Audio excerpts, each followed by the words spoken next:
All right, this meeting of the Council of the Village of Glendale will now come to order. I want to welcome everybody to this regular meeting of council. I'm going to note that this meeting, usually we meet on the first Monday of the month. However, in this case, because of the holiday, we pushed it up to the last Monday in June. So that's why we're meeting on this date here. This is a video meeting, of course, and I'm going to say for the record that all requirements of the state of Ohio for conducting meetings, video meetings under the Open Meetings Act have been met. So I'm going to begin, as we always do, with the Pledge of Allegiance, and ask that everyone put your hand over your heart and repeat after me. I pledge allegiance to the flag of the United States of America and to the republic for which it stands, one nation, under God, indivisible, with liberty and justice for all.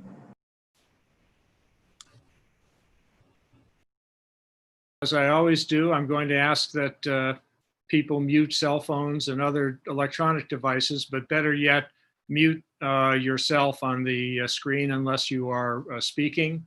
And of course, as we all know now, you can do a temporary unmute with just pressing your space bar. With that, I'm going to ask our clerk of the council to call the roll. Roll call. Mr. Bessel. Here. Mr. Howeller. Here. Ms. Duke. Here. Ms. Masenko. Here. Mr. Baysmith. Present. Ms. Groninger. Here. Thank you. Madam Clerk, I believe we have a quorum. Can you confirm that? I confirm the presence of a quorum. Very good. And we have an agenda that has been circulated without comment. And that being the case, I will treat it as adopted, approved. We will begin with the minutes of two previous meetings. The first one being June 1st, a regular meeting. Those minutes have been circulated. Are there any comments or changes to suggest? Do I then have a motion to accept these minutes as written? So moved. Second. Moved and seconded. All in favor, say aye. Aye. Okay.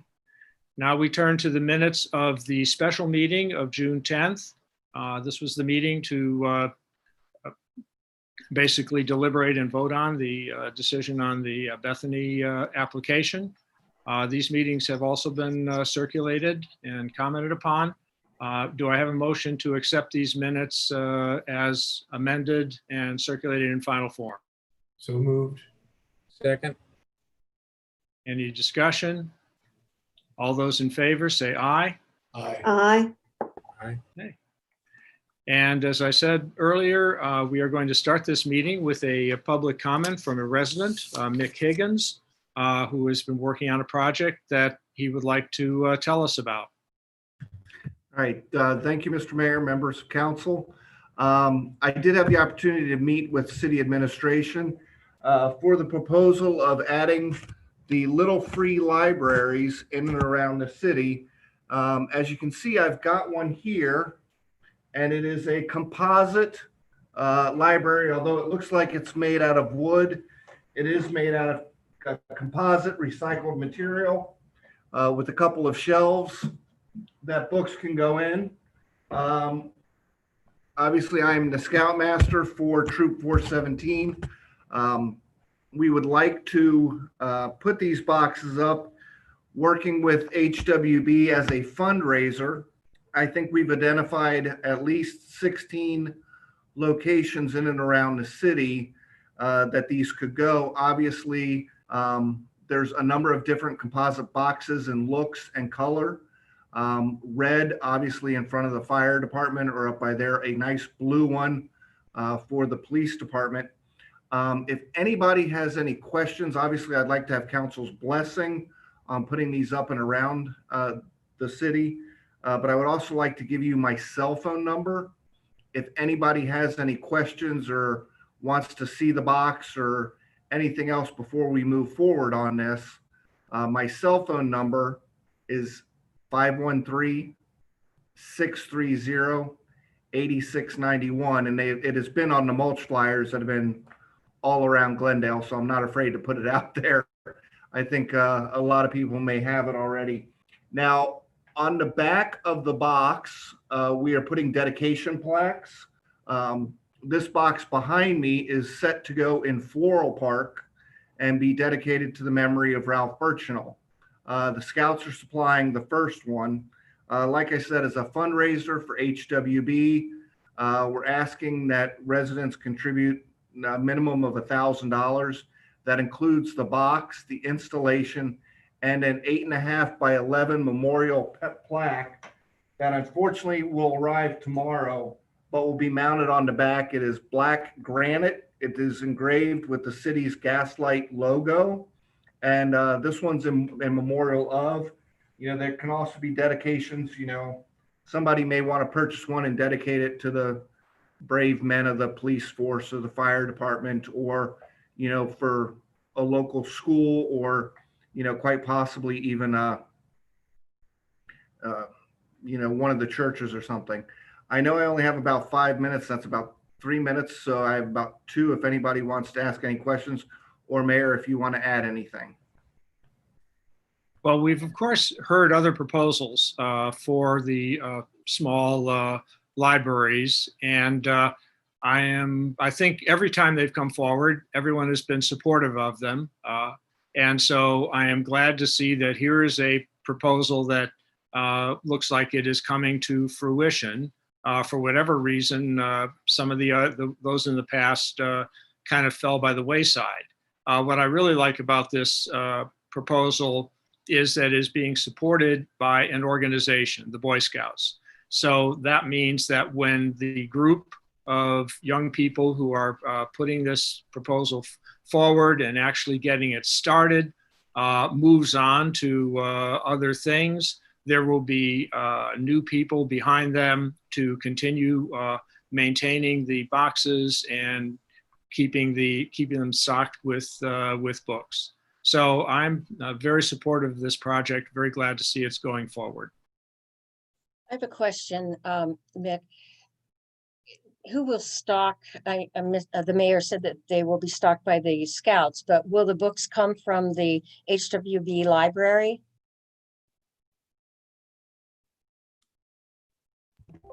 Okay, we do not intend to take any books out of the HWB library. There may be a surplus or some other ones donated there. Ideally, there may be some themes to the various different libraries that go up as part of the dedication, where you may find, the one closest to the Veterans Memorial has books like The Greatest Generation, or things that may be of interest to veterans, or, one closer to a church, maybe a little bit more of a religious affiliation. What you see a lot of times is just people in that area tend to add books and stuff as they finish reading them. And then it becomes kind of a share thing. When you finish with the book, you put it back, or you go to a different one, and they kind of move around.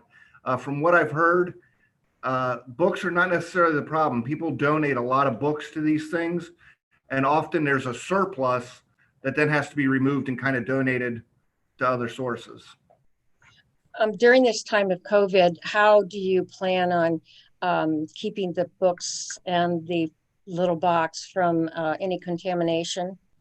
Will they be cleaned on a regular basis, or? Well, we can certainly provide some cleaning through the Scouts, but I think what we're learning is that the COVID virus, outdoors in an environment on a plastic doesn't have a real long life anyways. But obviously, washing hands or stuff, we can try to supply a little bit of sanitizer, to leave it on a shelf as we get these up. This box behind me, we hope to have up in July. It may take a couple months to get additional boxes going, such that we're past the COVID by that point.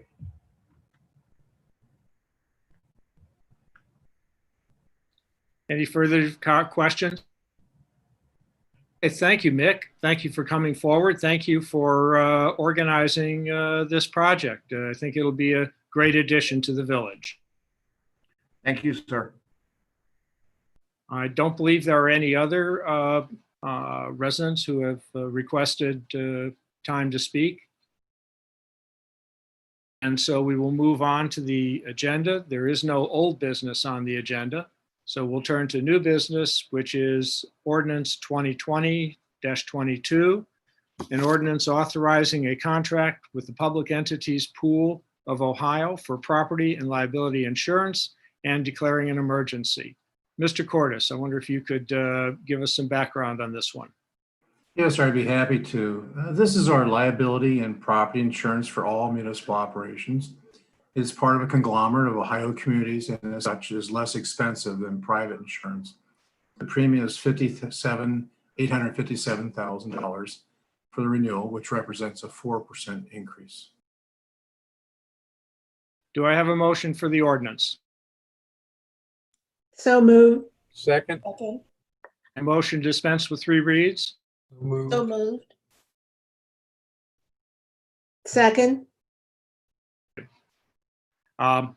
Any further discussion? Madam Clerk, would you call the roll? To dispense with the 3 reads, Mr. Bessel, Aye. Mr. Howeller, Aye. Ms. Duke, Aye.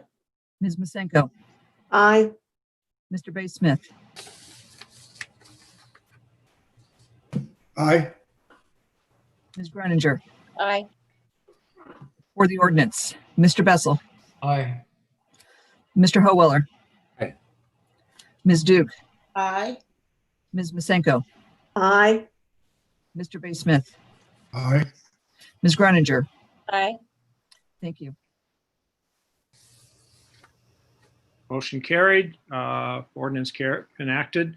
We will now turn to Ordinance 2020-23, an ordinance authorizing the increase of 2020 estimated revenue and appropriations of the 2017 MRE Sharon Road Bridge Project Fund, a capital projects fund, and declaring an emergency.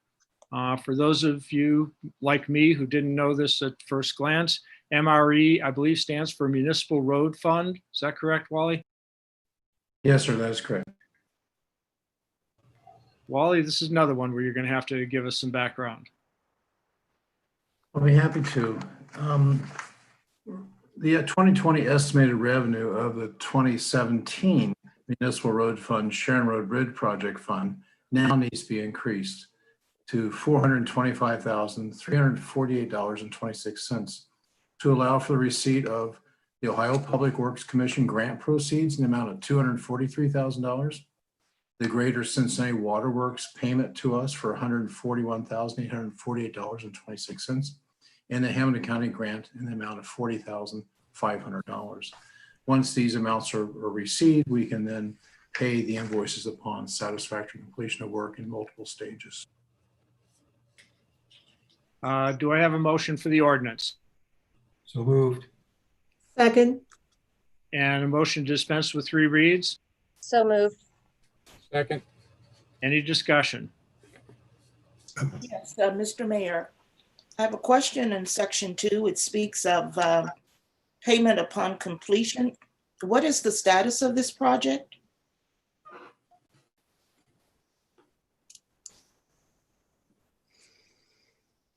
Marilyn, were you addressing me or the mayor?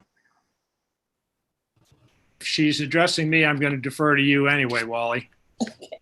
Okay.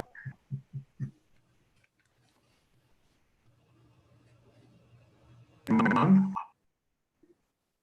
Okay, we met with the contractor last Monday.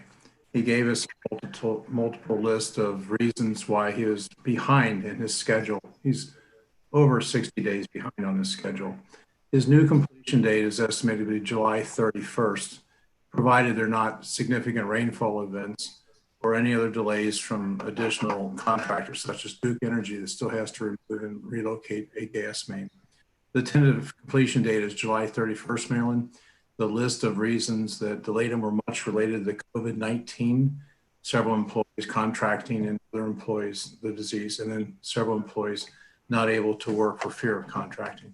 The worst delay, I think, was attributed to, in this case, the contractor did not stock up on materials, but he waited 2 weeks before the project started to order the materials, and then found that due to the COVID-19 restrictions, the companies that normally could provide these on demand had shut down and could not provide on demand. So that was significant to delay factors. Do I have a And my motion for the question ordinance? then is, when is this payment made and who certifies completion of the project? All payment requests must go through our engineer to be verified and determined before they are sent to us to make staged payments. Not one payment is made, but probably 7 stages of payments will be made to this contractor.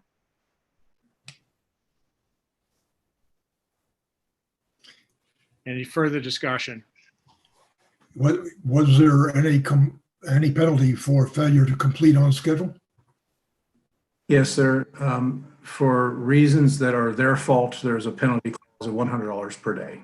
However, the engineer was not comfortable in recommending that he was eligible for penalty due to the nature of his reasons for the delay, which were not due to his workmanship or for his cause. I think that the lesson I've learned from this project is that once you get a contract with somebody, you have to really ride it closely to keep them on track, in compliance, have completion schedules with milestones. That may sound very basic to construction people, but it's a lesson that I've had to learn the hard way here. I guess I've been blessed in my life to have rather good relationships with contractors, and this one has not gone well. I think we are back on track. I can tell you that the first milestone was to pour the concrete for the roadbed, the deck, whatever they call it, today. And I was up there this morning watching them pour it. They have reported, I believe Mike and Wally can confirm that the pouring is complete, and the 14-day curing period for the concrete has begun.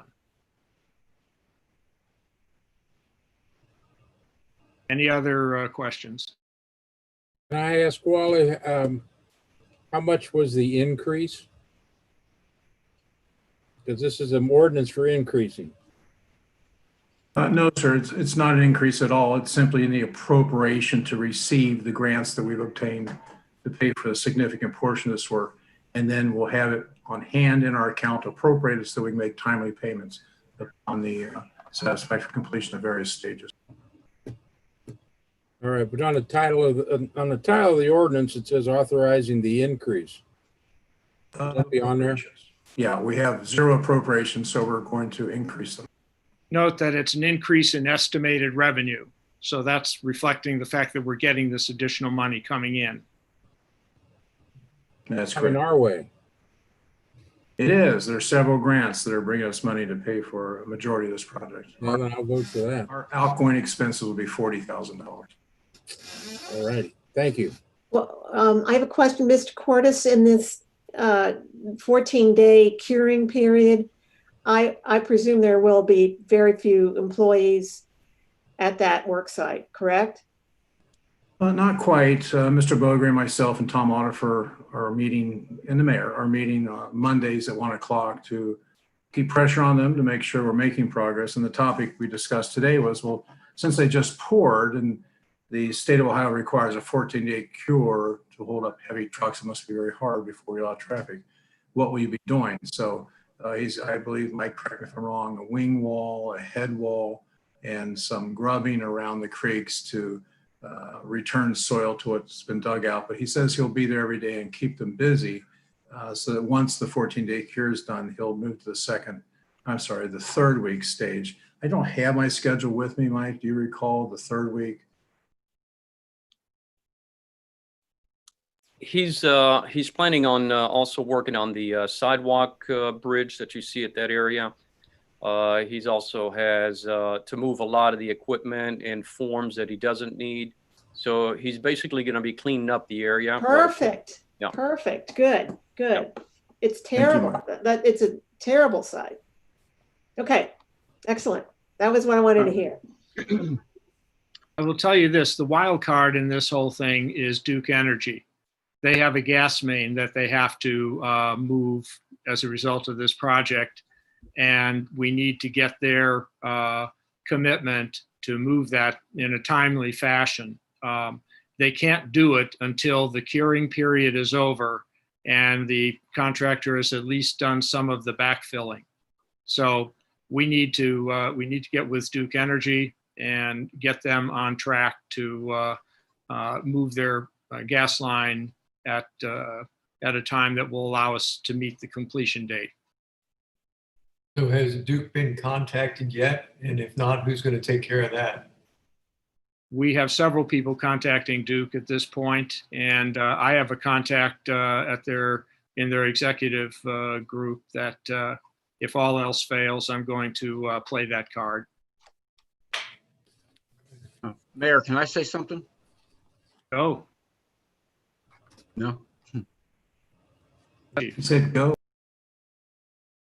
Oh, okay. I noticed when I was on vacation that someone placed a 3 in front of the 60-day closure and put it on Facebook, and I guess folks had quite fun with it. I had one of my officers go down and remove that number in front of the 60 days. So it's back to 60 days, not 360 days closure. thank you, Chief. All right. Mr. Mayor, I'd also like to ask, Wally, you mentioned our engineers. Who are the engineers in this project, please? The engineer is Kleinger Engineering. I wasn't sure that whether that were the engineers or the contractors. Thank you. I do know. Yeah, and the contractor is Smith Construction. They were low bidder out of 7 bids. Thank you. To the chief's point, are they going to update the sign? We had talked about that. As of today, it's been removed, and once we determine Duke Energy's bumping up their schedule, then we can safely put up a completion date. But that's pending till tomorrow. Thank you.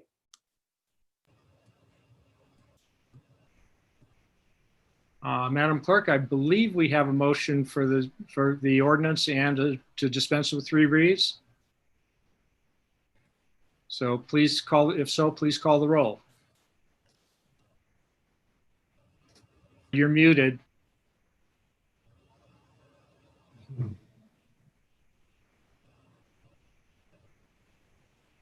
Okay, sorry. We do have a motion and a second for both. So to dispense with the 3 reads, Mr. Bessel, Aye. Mr. Howeller, Aye. Ms. Duke, Aye. Ms. Masenko, Aye. Mr. Bay Smith, Aye. Ms. Greninger. Aye.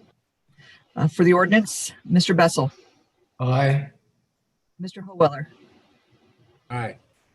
Ms. Duke, Aye. Ms. Masenko, Aye. Mr. Bay Smith, Aye. Ms. Greninger. Aye.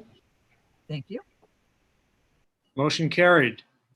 Next, we go to ordinance 2020-24, an ordinance authorizing the increase of 2020 estimated revenue and appropriations of the water fund and declaring an emergency. I should note this is for the replacement of the Sharon Avenue water main. I'm going to just ask now, is there a motion for this ordinance? So moved. Second. Motion to dispense with 3 reads. So moved. Second. I don't know, Jeff or Wally, do you have anything further do you think there's any explanation needed on this one, or do we all pretty much know what it's about? I have no particular comments at this moment. Thank you. Mayor Lofty and Council, I would add that this is very similar to the ordinance we just passed, ordinance 23. So this is ordinance 24.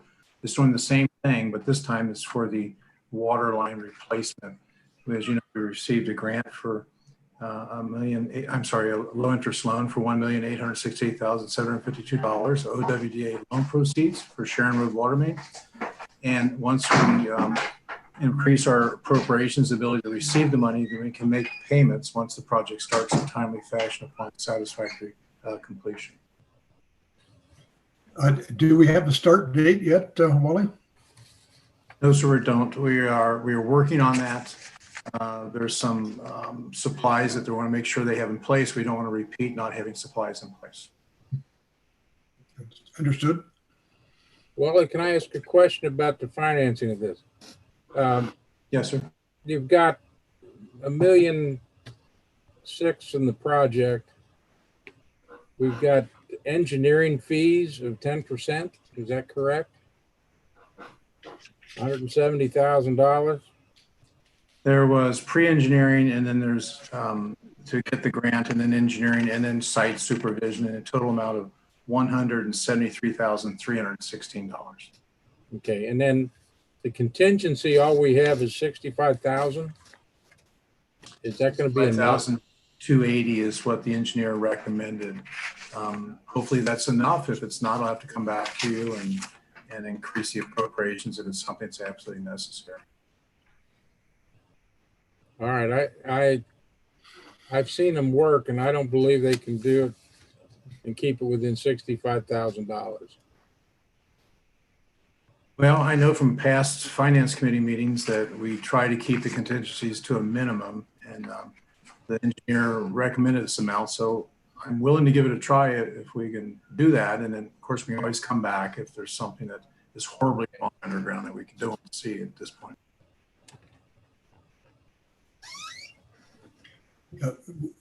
The engineers in this case are environmental engineering, Wally? Yes, sir, that's correct. Steve Cantor, Frank Leon, and Jeff Schwartzbaum. Any other comments, questions? Madam Clerk, we have a motion, and motion dispensed with 3 reads. To dispense with the 3 reads, Mr. Bessel, Aye. Mr. Howeller, Aye. Ms. Duke, Aye. Ms. Masenko, Aye. Mr. Baysmith, Aye. Ms. Gruninger. Aye. For the ordinance, Mr. Bessel, Aye. Mr. Howeller, Aye.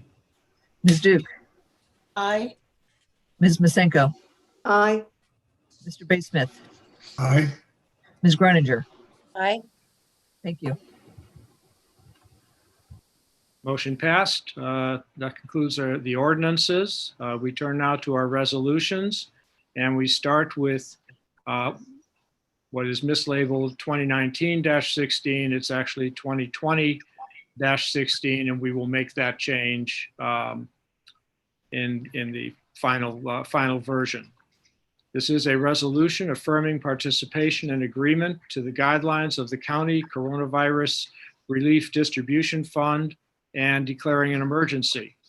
This is basically a means for the village to seek compensation for any expenses, special expenses that it incurs in connection with the coronavirus problem. And thus far, we have, if we have any, it's a very low amount, but we still will need this ordinance in case our expenses grow. Do I have a motion for this ordinance? So moved. Second. Second. And a motion to dispense with 3 reads? So moved. Second. Okay. I'm not sure, Wally, or would Kathy be the one to explain this? I know we had kind of a late. We'd probably yield to Kathy on this one. Okay.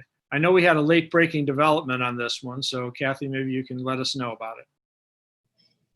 Mayor, you summed it up pretty well. This was originally Senate Bill 310, and it went through a couple iterations and amendments, and it's now approved in its final form as House Bill 481, which is what is before you today, the referenced legislation. And as the mayor mentioned, this is just a critical piece of legislation for being eligible for any potential funding that the village may to pursue. It's a fairly standard form recommended by the Ohio Municipal League for this particular purpose.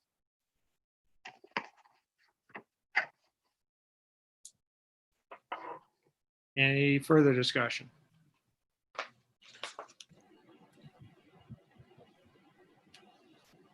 Okay, we don't have a motion for this ordinance yet, right? We do. Okay, so we have a motion for the ordinance, motion to dispense with 3 reads. Madam Clerk. To dispense with the 3 reads, Mr. Bessel, Aye. Mr. Howeller, Aye. Ms. Duke, Aye. Ms. Masenko, Aye. Mr. Baysmith, Mr. Baysmith. Aye. Sorry, the space bar. That's okay. Ms. Gruninger. Aye. For the resolution, Mr. Bessel, Aye. Mr. Howeller, Aye. Ms. Duke, Aye. Ms. Masenko, Aye. Mr. Baysmith, Aye. Ms. Gruninger. Aye. Thank you. Motion carried. We turn to Resolution 2020-17, a resolution requesting the county auditor to certify the current tax valuation of and the amount of revenue that will be produced by a renewal of the 10 mil levy to provide funds for the current general operating expenses of the Village of Glendale, Hamilton County, pursuant to Section 5705.19A of the Ohio Revised Code as required by Section 5705.03B of the Ohio Revised Code and declaring an emergency. That's a very long-winded way of just saying we're renewing the 10 mil levy. There's no additional tax being imposed upon our residents. Do I have a motion for this resolution? Aye. So moved. And a motion dispense with 3 reads. So moved. Move. Any discussion or questions? I have a question. I know that when we had the last new levy that was put on last fall and it failed, there was discussion about the fact that we were going to be in a deficit situation. And I'm wondering why we're just going in at a 10 mil and not looking at what kind of expenses that we're going to have. I can try to answer part of that and then also defer to anyone else, Wally or anyone else who wants to expand on it. We have looked out into the future for future expenses and future revenues. And the best we can tell at this point, there should not be a need for a tax increase on this particular levy. The reason for that is at the time a couple of reasons. One is at the time that the levy failed, we looked at other ways to offset expenses. And one of those things was to charge a fee for trash collection. And that helped on the expense line. Then the other thing that we have is with UDF and a couple of other new properties being developed, or houses being built, I should say, there has been a slight increase in tax revenue.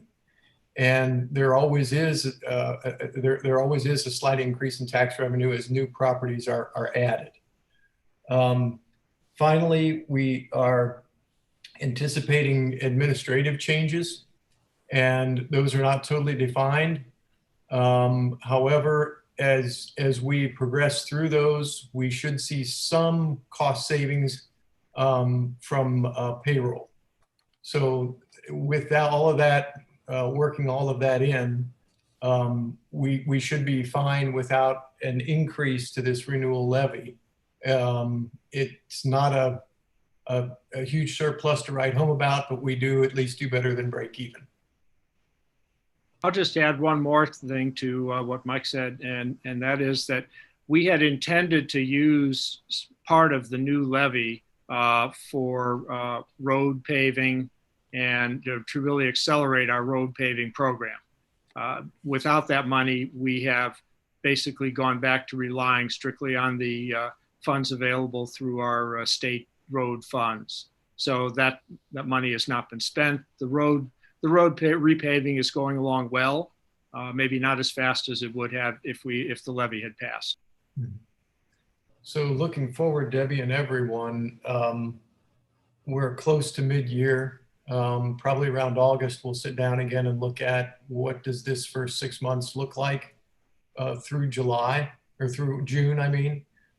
Those figures won't be available until late July, so probably around the August timeframe. We'll look at it and we'll begin the budget building process. During that time, we'll do our normal 5-year projection and try to anticipate where we will be over the next 5 years. Any further discussion? Madam Clerk. Dispense with the 3 reads. Mr. Bessel, Aye. Mr. Howeller, Aye. Ms. Duke, Aye. Ms. Masenko, Aye. Mr. Bay Smith, Aye. Ms. Groninger. Aye. For the resolution, Mr. Bessel, Aye. Mr. Howeller, Aye. Ms. Duke, Aye. Ms. Masenko, Aye. Mr. Bay Smith, Aye. Ms. Groninger. Aye. Thank you. Mr. Mayor, may I have one moment on this resolution? Yes, sir. I want to, for clarification, point out that this is a standard resolution asking for certification. It's not asking them to put it on the ballot. We get the certification once they obtained a signed copy of this resolution. And at that time, we needed to decide, are we putting the 10 mil ballot by a resolution to the county? It's due by 4 p.m. on August the 3rd. That also happens to be our next council meeting, which starts at 7 p.m. So the necessity of having a special council meeting may arise. It's likely, I guess it's likely that it will arise. So it will be a very short Zoom meeting that we'll just do what we have to do in order to get the levy on the ballot. Thank you. Thanks, Wally. Thank you. Turning next to Resolution 2020-18, a resolution adopting amended Article 1, 3, and 5 rules and regulations for the Hamilton County Stormwater District and declaring an emergency. Basically, as I understand it, this simply allows us to remain in the Hamilton County Stormwater District. If we were not in it, we would have to hire our own engineers to do the work of a stormwater district at considerable expense. So that is the purpose of this resolution, is to continue to remain in the Hamilton County Stormwater District. Do I have a motion for the ordinance? So moved. Second. Dispense with 3 reads. So moved. Second. Any discussion? Just a request that Exhibit A, as referred to in this resolution, be attached to the final resolution that is signed and publicized. Of course, we'll do that. Thank you. Any other discussion? Madam Clerk, please read the roll. To dispense with the 3 reads, Mr. Bessel, Aye. Mr. Howeller, Aye. Ms. Duke, Aye. Ms. Masenko, Aye. Mr. Bay Smith, Aye. Ms. Groninger.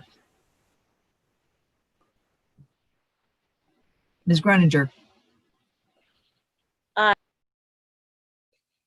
For the resolution, Mr. Bessel, Aye. Mr. Howeller, Aye. Ms. Duke, Aye. Ms. Masenko, Aye. Mr. Bay Smith, Mr. Bay Smith.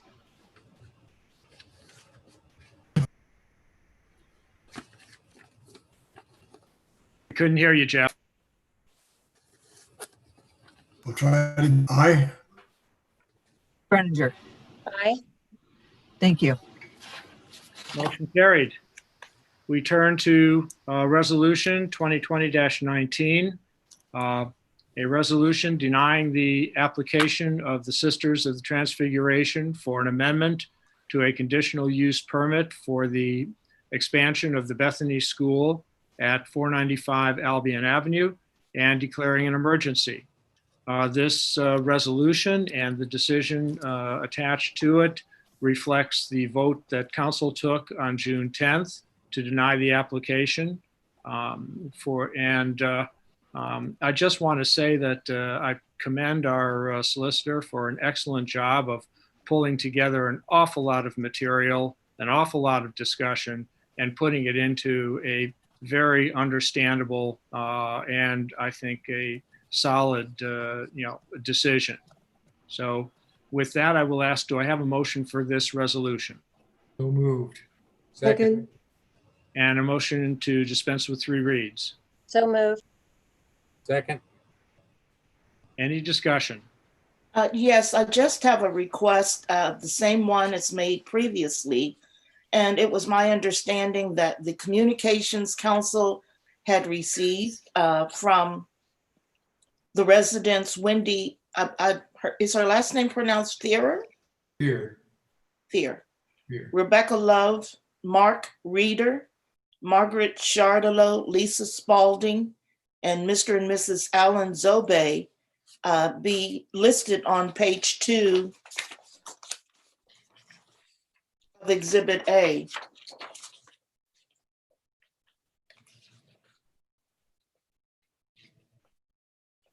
Can I ask why, Marilyn?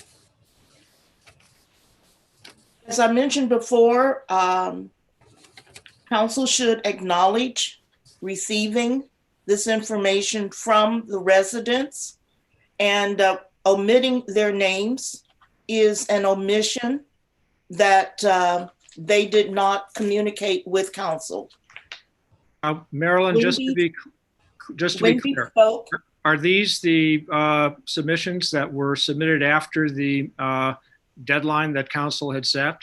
No, Mr. Mayor. Wendy Fearer, if you'll recall, spoke to I recall she may have spoken. I'm not quite sure about that. It's been very long public hearings, but she definitely submitted her letter prior to the deadline. Mark Reeder submitted his letter prior to the deadline. Margaret Chardolo did also, as did Lisa Spalding. They submitted written documents but did not speak. I understand that Mr. Alan Zobe's letter was submitted after the deadline, but he nevertheless submitted the letter. Well, we have already ruled that anyone submitting their any submission after the deadline will not be considered part of the record. If there are things that were not included here just because there was a lot of paper to deal with, and they were submitted before the deadline, I am happy to seek an amendment, but I'm wondering, how do we do you have any thoughts about how to do this, Kathy, and still be able to pass the resolution and decision tonight? Yes. Marilyn, when you say they were excluded, do you mean in the summary of what neighbor input was submitted above findings of fact? Right. Looking at Exhibit A. Mm-hmm. They were designated as, some of them were designated as not being submitted in time. Others, I don't know how they got omitted, but if they belong on the list of documents submitted to the village, then they should be there. Additionally, I would request that Lynn Browning's name be deleted. She's listed twice. I believe that's Sister Lynn Browning, and it shows up twice. Sister Lynn Browning, and then Lynn Browning. Okay, I see that. So the part that would refer to documents that were submitted prior to the deadline, the only reference I believe to that is on the 3rd page of Exhibit A, where it summarizes the submissions by the applicant, the neighbors in the village. Is that the part, Marilyn, where you believe that those letters should be referenced? I would reference them on page 2 because they clearly indicated in their letters that they were opposed to the application. The fact that they sent letters would necessitate increasing the number of letters on page 3 rather, where it says neighbors, letters 4, it would be more than that number 4. It Okay. would be. I would, There's letters 4 and letters 5.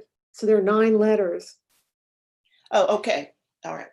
So you would need to redo letters 4 on May 4th, on May 2020, where it says 4, that should be a higher number. okay. Because if I recall, Wendy submitted a letter on May 4th, before the May hearing. Margaret Chardolo did also, Lisa Spalding did also. Ms. Duke, I prepared this portion of the document and those letters were accounted for in that list.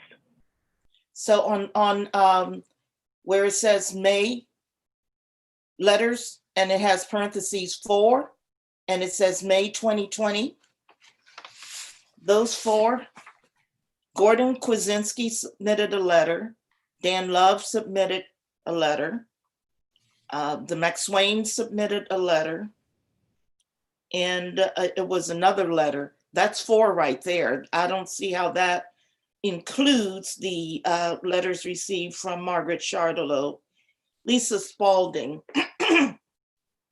I'm just asking that clerical or administrative matter be taken care of.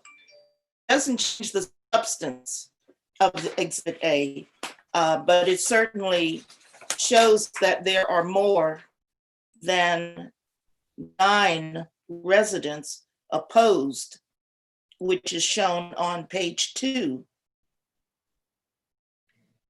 and would increase that number to 15 opposed.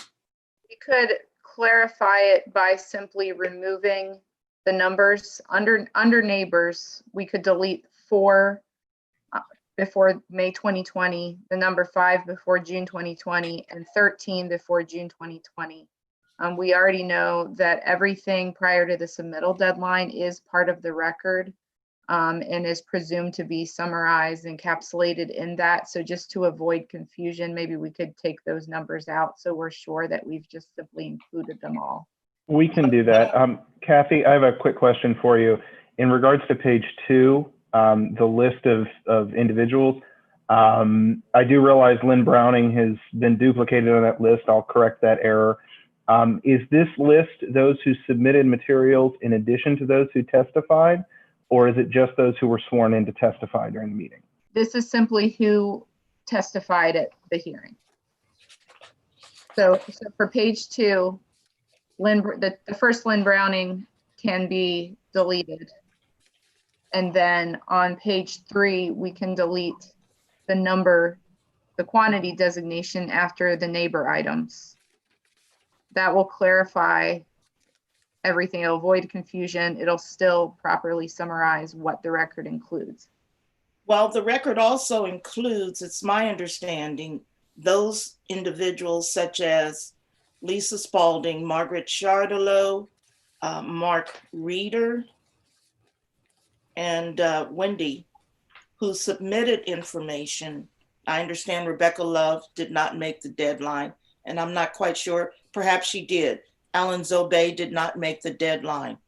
But somehow or another, I think page 2 needs to recognize that we did receive information from these residents and they were opposed to the application.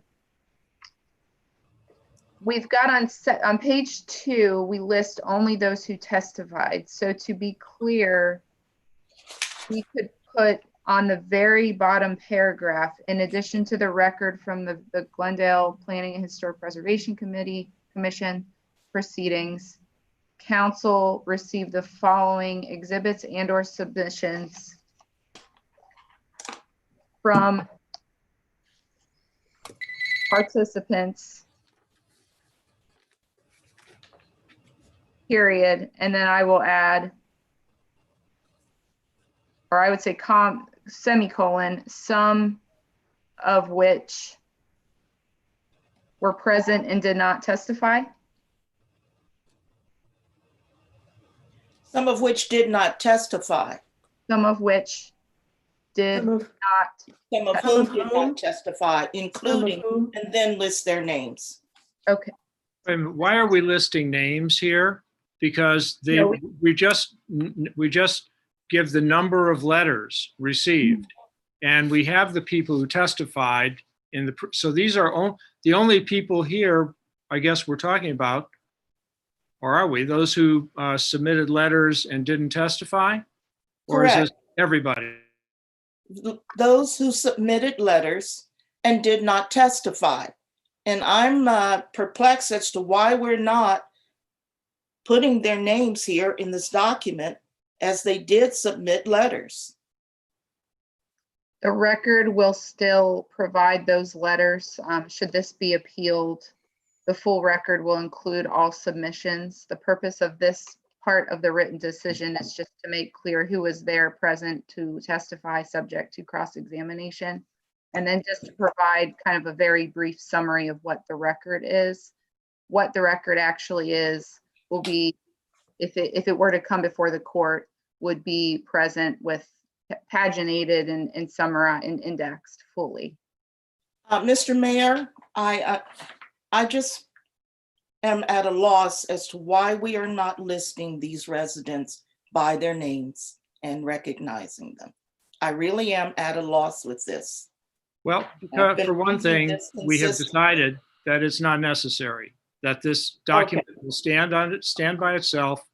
It will serve its purpose without that kind of recognition. To be honest with you, I don't have any of these documents in front of me, and I don't think anybody else does, to be able to confirm that all these people did in fact submit documents and didn't testify. So I like the idea of just saying we received letters May 2020 and June 2020, and we can just take this thing and go from there. So is there a motion to just delete the numbers after the letters in neighbors? So moved. I think we already have a motion on the floor to accept. Well, this would be an amendment. It would be an amendment to the motion on the floor. Okay. Is there a motion and a second for just deleting the number of the letters? I Yes, second. I moved. We just need a second. I second. And do we need to have the consent of the person who made the motion, Kathy? What? It's a renewed motion. Who made the motion to amend it with just the numbers? You made the motion, you seconded. I did. That's okay. Okay. So further discussion on this question of amending the decision to delete the numbers after letters in the neighbors section. Just one more comment, just to make sure the horse has been thoroughly whipped and is dead. Is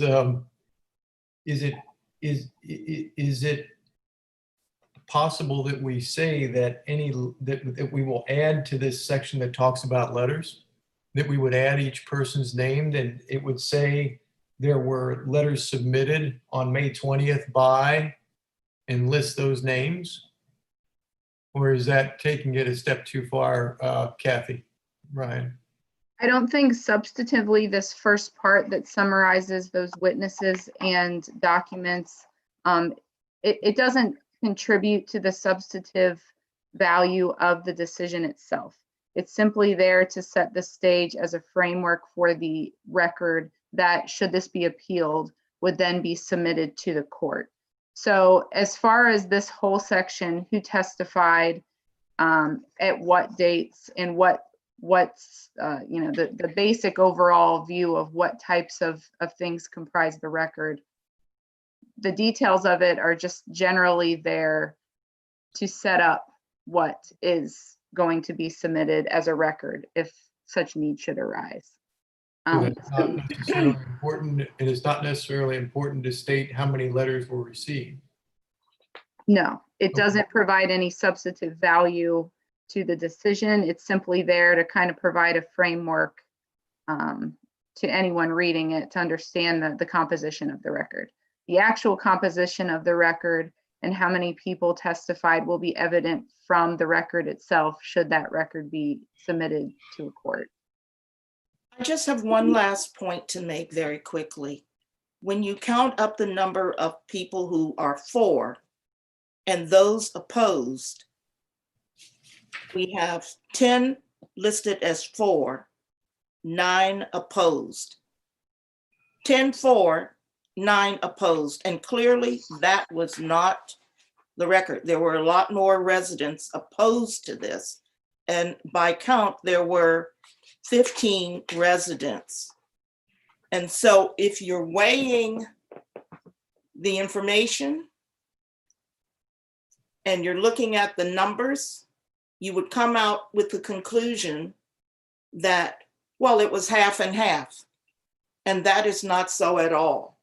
But Marilyn, most of the people that were for the resolution were applicants. Take the applicants away and say how many were for it. I think there were two residents that weren't applicants or part of the, and that was one of the biggest reasons that nobody else, I couldn't find anybody speaking up for the resolution. So go ahead. How many people were, the sheer number of people there for or against has no substantive value in the decision. What does is how the evidence weighs against the standards. So again, that part and what numbers there are and who is there is merely meant to set up what you would expect to find in the record to review, understanding that different types of evidence or testimony by different individuals or from different documents may have very little weight or a lot of weight depending on what it is. So again, anything about the number of people doesn't speak to the substance of the decision. And so I think so long as that section appropriately kind of sets up a framework of what the record you might find in the record, what's important from a substance perspective begins at the findings of fact and conclusions of law. Mr. Mayor, I'm ready to vote. Now that we have this discussion on the video, we do have a record that this conversation was had. I'm satisfied and I'm ready to vote. Okay, does that mean you're ready to accept the amendment to delete the numbers after letters? Because that's what's on the table right now is the amendment. Is there a roll call vote? I thought we could do amendments by voice vote. A voice vote, okay. You can always do a roll call vote if you're not clear. I wasn't asking for a roll call vote. That was a question mark. So what is the status, Ms. Becky? What is before council? We have the amendment is before council right now. We do have a motion and a second for the resolution and a motion and a second to dispense with 3 reads. I have a motion and a second. We have a motion and a second for the amendment, which we have to vote on before we proceed to the resolution. And then honestly, full disclosure, there's another amendment coming down the pike. So we have, the motion is to delete the numbers after the letters in the neighbors section listing evidence received. Do I have, can I have a voice vote on that? All those in favor say aye. Aye. Aye. All those opposed?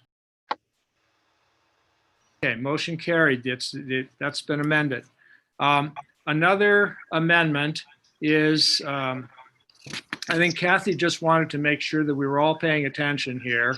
And so she snuck a little one in on section 8, B is in baby. About the middle of the page there, it says the 2017 application proposed to maintain the existing and smaller scale historic structures along the boundary with residential on Albion Avenue. That should be hedgerow lane. Yes. And do I have a motion for this amendment? So move. Second. All those in favor say aye. Aye. Aye. Aye. All those opposed? Motion carried. So now we have an amended decision, which is Exhibit A to the resolution 20, should be 2020-19.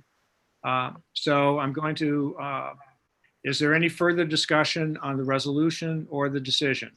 Mayor, I think Marilyn mentioned the deletion. Lynn Browning was referring twice on the second page. Okay, right. Can we consider that a kind of scrivener's error and just do that, change that in the final version? Yes. That will be changed in the final version. Any further discussion on the resolution or the decision? Okay, Madam Clerk. Dispense with the 3 reads. Mr. Bessel, Aye. Mr. Howeller, Aye. Ms. Duke, Aye. Ms. Masenko, Aye. Mr. Bay Smith, Aye. Ms. Greininger. Aye. For the resolution, Mr. Bessel, Aye. Mr. Howeller, Aye.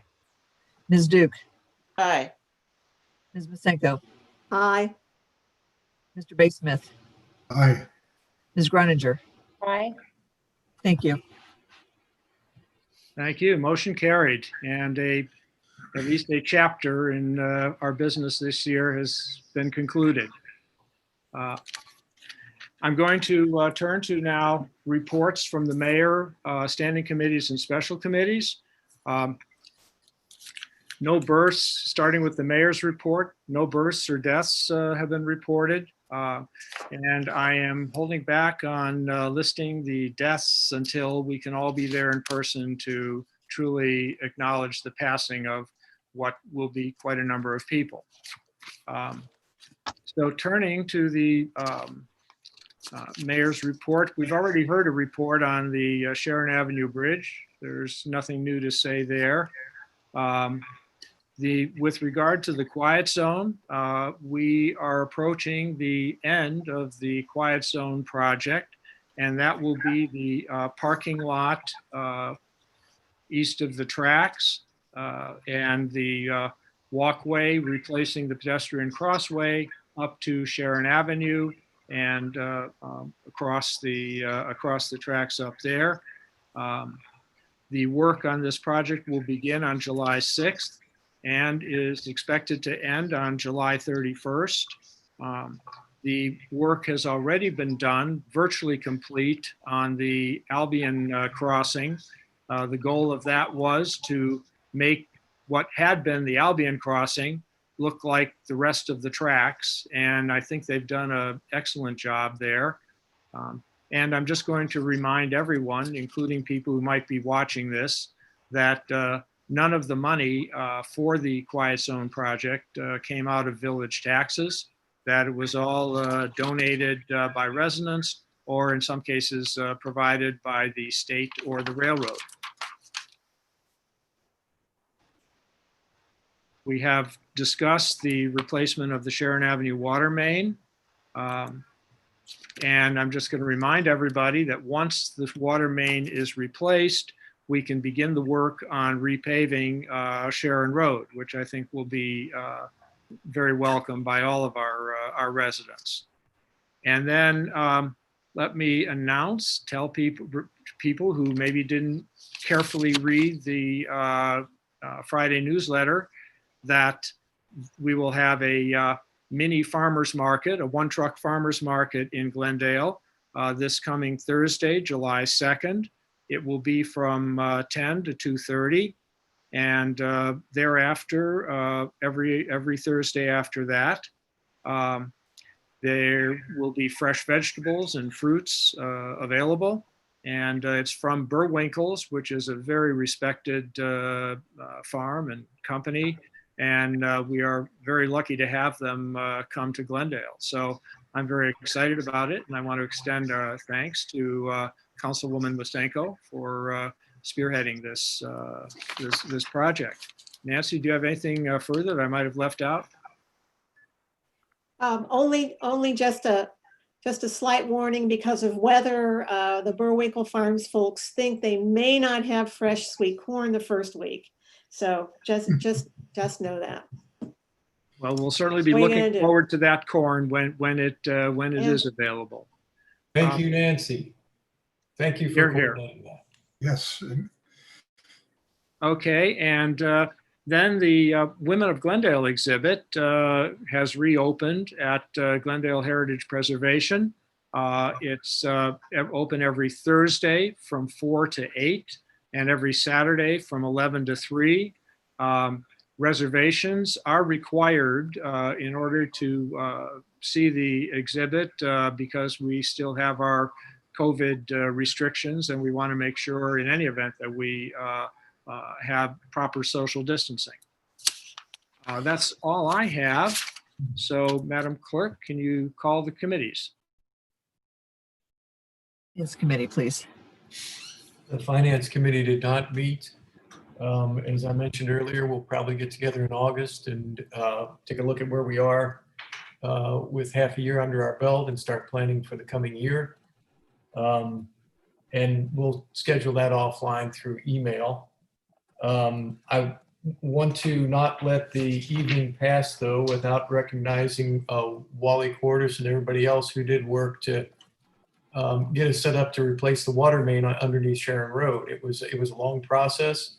There were a lot of financing options studied, and I think we have a very good plan. Of course, I think it's going to cost more than it's cost more than what I thought it should, but that's just me and always trying to be tight with the money. But a job well done, and I'm very glad that's going to finally get started. Thank you, Wally. Here, here. Thank you, Wally. Fire Committee, please. The Fire Committee met in conjunction with Public Buildings and Historic Preservation 2 times, one on June 17th and then again on June 25th to discuss alterations possibly to the fire department, moving the kitchen to the first floor and some other items. But this all came about because of the gracious donation by the Vishers to the fire department. I'd let Nancy is also co-chairing this. So did you have contribute? Yeah, we also clarified early on responsibilities between both committees. I mean, we talked about that for some time, so we have that that finally nailed down, especially as it relates to work carried out at the Village Hall and the fire department property. So that was quite meaningful. But then what Debbie's talking about is this very generous support from the residents, the Vishers, who wanted to take some additional opportunities for making some improvements in the Village Hall building that would support the firefighters. So so the 2 committees work together on that. And I don't see the 2 committees jointly working going forward that way. But for these 2 meetings, we got quite a bit accomplished. Would you agree, Debbie? Yes, I would. Okay. And Fire Chief, yeah, there you are, Kevin. do you have a fire report? Yeah, so far for the month, we'll wrap up the month here in a couple of days and I'll send out the final report for the month. Really, other than the 2 meetings and trying to work with the committee to continue to build as we move forward. The other things that's continuously going on with the pandemic and the COVID-19, I have to obviously reach out and big thank you to Hamilton County EMA, continual support in providing us PPE supplies. We just received some more face masks for our guys. They received by the purchased by Hamilton County EMA. It's a much more higher grade of protection, and they're using their supply chain through the monies received from the state to provide that for us. So very thankful to them. One other thing I want to bring out is, as this continues to move forward, the use of face protection, and social distancing, something that we've got to keep in the forward parts of our thoughts, so we can ward off any other spikes in the curve. I mean, that's such an important thing right now, and you're seeing it across the nation. We're not through this yet, so we're going to continue to fight that. EMA is working with us as well as Matthew 25 to continue to provide the supplies for us here to help keep us in stock with the equipment that we need as we move forward in anticipation of any more spikes in the curve. So that's kind of it for us for now. And thanks to Dave and the police department set up the decon station down behind our police department, and we sent all of our trucks through decon again. Just another way that we can help protect our people here in Glendale. Thanks. Thank you. Lost claims and miscellaneous, please. Yes, very briefly, we heard an update from Wally on the implementation of the ordinance recently adopted to ban engine braking on parts of Congress Avenue, and look forward to hearing further about that. We also initially considered 3 new business items, and really there were only 2. One of which was the elevating the adoption of the Hamilton County Sewer and Water District revised regulations, which council did tonight. Thank you. And secondly, we talked about suggestions to expand outdoor restaurant seating in and around the village square. And we heard from Mayor Lofty and Nancy Masinko, who inquired with the retailers of various arrangements, and they're satisfied with what they have right now. We also talked very briefly about DORAs. Really, they are designated outdoor refreshment areas, DORA. And the fact that a couple of municipalities, including Cincinnati and a few suburban municipalities, have adopted this new DORA legislation, which allows a customer to go into one restaurant, buy a drink with a DORA cup, and take that beverage out to within the designated area and drink it there. If the customer were to go into a different restaurant, then of course he could take the cup, but he or she would need to buy a beverage there. You cannot take your beverage that you purchase elsewhere inside another eating or drinking establishment. The other things we talked about very briefly were the need for policing the designated area, as well as cleaning it up. And that would necessitate additional personnel probably. So that was something that we left on the table. We did not recommend it. We did not go into any further detail, except to acknowledge that it's an option. Lastly, we we acknowledged the horrible killing of George Floyd and the aftermath of that, and the rising protests, the calls for action. And generally, we talked about what may be occurring here in Glendale. And on that score, we'll just see what happens. There are some actions underway, and I'm sure council will be hearing more about it, but primarily there is a move to increase voter registration and also to have conversations among Glendalians, particularly Glendale leaders and several of the residents. With that being discussed, that wrapped up the Laws Committee meeting.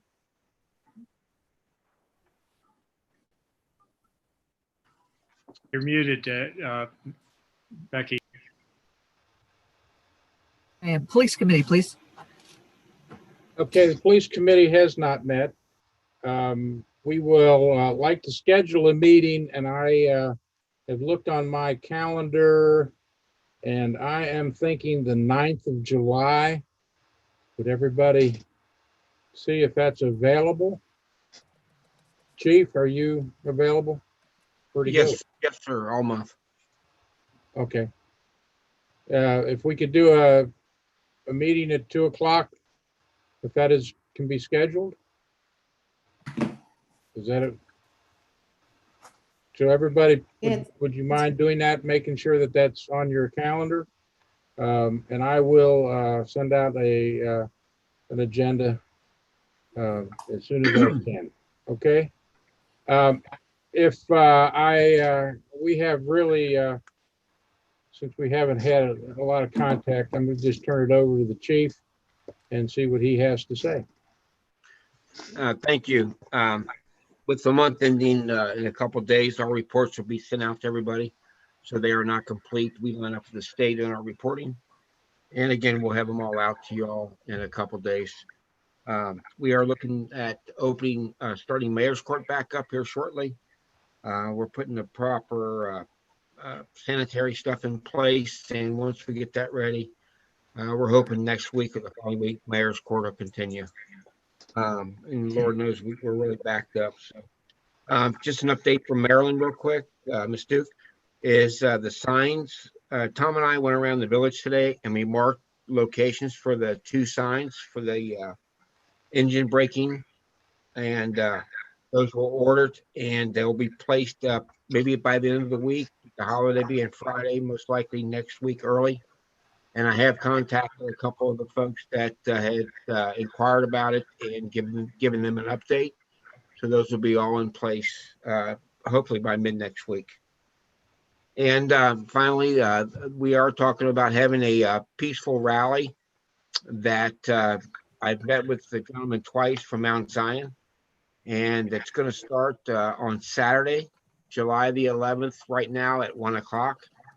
It's going to leave Mount Zion Baptist Church up and travel up to, we're not sure how many participants are going to be there yet. So whether it be a sidewalk walk or they'll be using the streets and roadways, either way, we'll be prepared for both.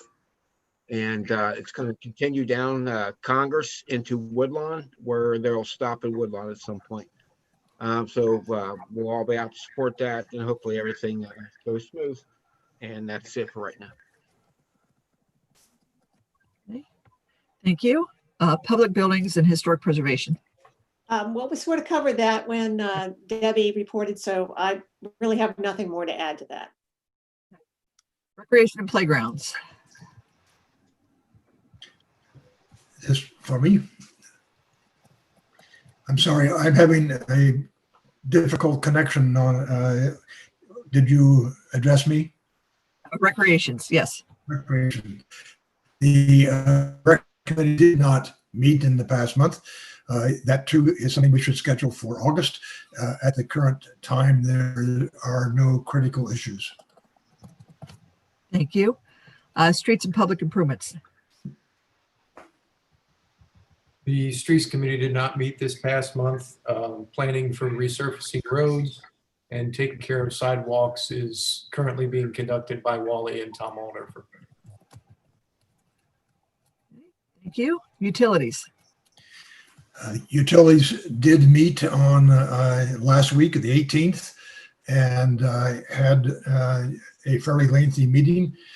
Part of the discussion involved the upcoming issues that will occur with the replacement of the water main from Chester Road up to the firehouse. It's anticipated that there will be a percentage of the 78 homes along that main who will potentially have lead lines, and the contractor has offered a fixed rate for replacement of those lead lines. It is necessary that the village replace the line that the village owns. The owners of the property will have the option of replacing their line, and they will have an opportunity to take advantage of a bid contract of $2,000 per home if they elect to have the lead lines replaced to their home, which is likely quite a bargain considering the cost of some of the homes or the length of lines for some of the homes is considerable from the Sharon Avenue main. Additionally, in that conversation, it was discussion regarding who will be responsible for replacement of lead lines that are there, that belong to them in the future. And it is decided by the committee that that responsibility or cost will fall upon the homeowner. Additionally, some economic discussion regarding the utilities, the production of water. We operate, as we know and have operated for several years, at a loss. And that is caused by a number of factors which have been discussed, including the potential failing water meters that are in the homes. They were replaced in 2004 and 2005, are now 10 to 15 years old and may be failing. There are also some other possibilities of major leakage in the water main between Chester Road and the plant. The conversation then concluded that there will be a number of actions we will take to measure the the various losses of water that we have either in the main line or in the small lines to homes, in the meters, and other losses that may occur, with the goal of reducing our loss from the current level of 50% of what we pump is billed. We want to reduce that to a point where 15 to 20% of what is pumped is in fact or is not lost, or beg pardon, 15 to 20% is the minimum loss. So we'll be scheduling further discussion in August, and I will arrange a committee date via email. Thank you. Thank you, Madam Clerk. We have some miscellaneous business reports. Madam Clerk, do you have a report for? Okay. Let the record show that she shook her head no. And Mr. Treasurer, I believe you do have something for us. Yes, so 2 items. The first item is to share that I'm not able to provide an investment update at this time since the month is not over and I won't have those from our investment firms. The other one is to inform that we had a public hearing this afternoon for the purpose of sharing with the residents the 2021 estimated budget. And unfortunately, we did not have any residents that participated in a meeting. It's unfortunate, but nevertheless, we were there to answer any questions. So I believe, Mr. Mayor, we probably need to have council accept our estimated budget. Did council get this estimated budget? I don't know. A Yes. copy of it, Mr. Mayor, but I don't know if it went out to all of council. No. Okay. Will you take it on faith here? Because the fact is, this is a budget that we just have to tell the state that we considered, and it's not going to affect really how we spend our money this year. Can I say that, Wally? Yes, sir, you can. Finance Committee recommended that the estimated budget be 2% greater than the budget from the prior year. And that's exactly what Phil's prepared. I thought it went out to everybody by email several weeks ago, and I can double check and certainly get it out to you tomorrow morning right away. I did get a copy of it. I did as well. It came to my village email, and I think I thought council was copied, but I can't be sure of that right now. I thought so as well. Council was copied, yes. Thanks, All right. Mike. All right, then I will entertain a motion approving the 2021 estimated tax budget. So moved. Second. Do we need to waive 3 reads on this, Kathy? I don't think so. No. Any discussion? None. Madam Clerk, will you call the roll for the motion? For the motion to approve the 2021 estimated tax budget, Mr. Bessel, Aye. Mr. Howeller, Aye. Ms. Duke, Aye. Ms. Masenko, Aye. Mr. Baysmith, Aye. Ms. Gruninger. Aye. Thank you. And we have received our financial reports. We have a certification for the payment of certain bills from the general fund and a certification for the payment of certain bills from the enterprise fund. Both of these were only able to go through June 25th because, of course, the month hasn't closed yet. We have reports for the month of May, which we did not get it because the meeting was on June 1st, so we didn't have the May closing data. So we have reports on May, on revenue and expenditures. And then we have reports on cash transactions that actually take us through June 26th. Do I have a motion to acknowledge receipt of all of these reports? So moved. Second. All those in favor, say aye. Aye. Aye. Aye. Opposed?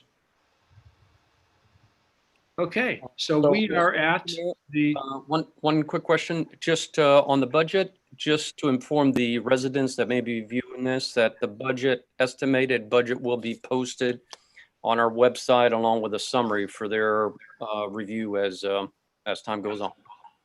thank you. Thanks, Mike. Do I have a motion to adjourn? So moved. Second. Yes. All those in favor, say aye. Aye. Opposed?